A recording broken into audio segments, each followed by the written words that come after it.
Nous voici dans la dernière étape. Maintenant que vous avez testé le simulateur et ressenti les effets d'un tremblement de terre, apprenons à nous protéger pendant le séisme. Rappelez-vous, il est impossible de prévoir quand, ni où, va se produire le prochain séisme.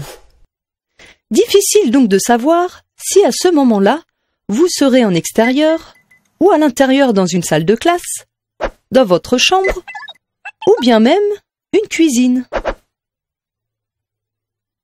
Alors d'abord, quels sont les éléments de nos intérieurs qui pourraient être source de danger lors d'un séisme? Eh bien, ce sont tous les objets instables qui se trouvent en hauteur, dans les placards, sur les étagères. Il y a les plafonds qui peuvent se fissurer et tomber au sol, ou encore les meubles qui peuvent se décrocher ou basculer.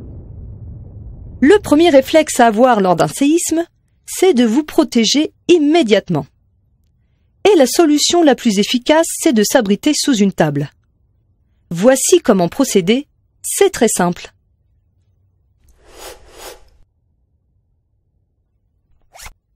Première étape. On se baisse.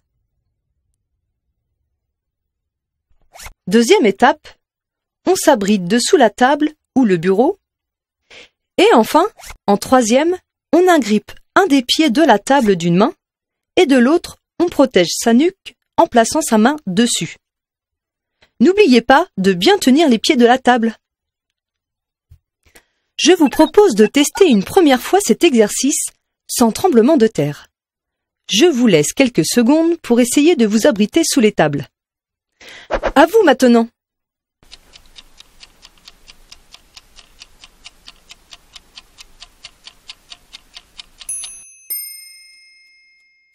C'est un bon début. Mais maintenant, je vous propose de reprendre vos places, puisque nous allons remettre le simulateur en action avec un tremblement identique à celui qui pourrait survenir en vallée, en imaginant que nous sommes au 3e étage. Vous allez à nouveau vous abriter sous les tables. N'oubliez pas, tenez bien les pieds des tables.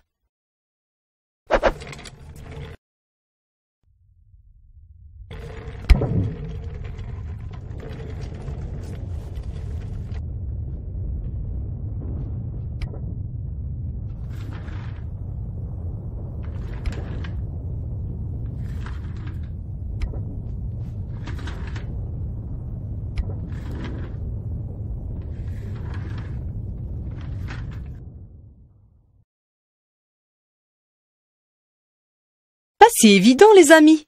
Remettons les tables un peu en ordre. Nous allons refaire le même exercice avec la même magnitude, mais cette fois-ci, nous sommes au 10e étage.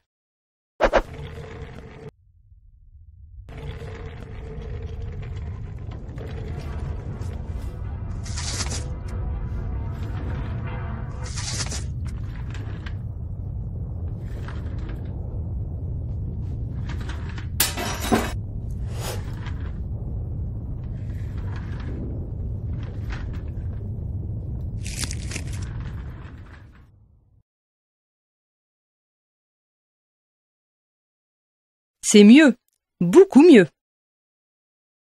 Maintenant que vous êtes bien préparés, nous allons tester la même magnitude, mais en se plaçant au 15e étage.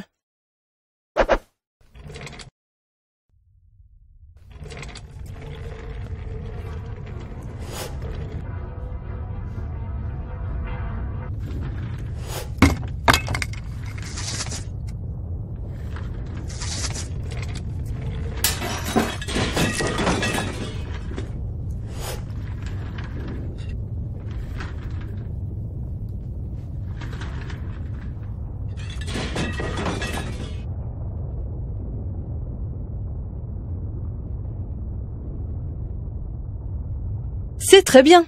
Félicitations à tous. Vous avez bien réagi. Je vous laisse quelques instants pour vous remettre à vos places. Pour finir, je tenais à vous préciser qu'il est aussi possible d'évacuer un bâtiment uniquement si vous vous trouvez au rez-de-chaussée et proche d'une sortie. Ne prenez jamais les escaliers ou un ascenseur en cas de séisme.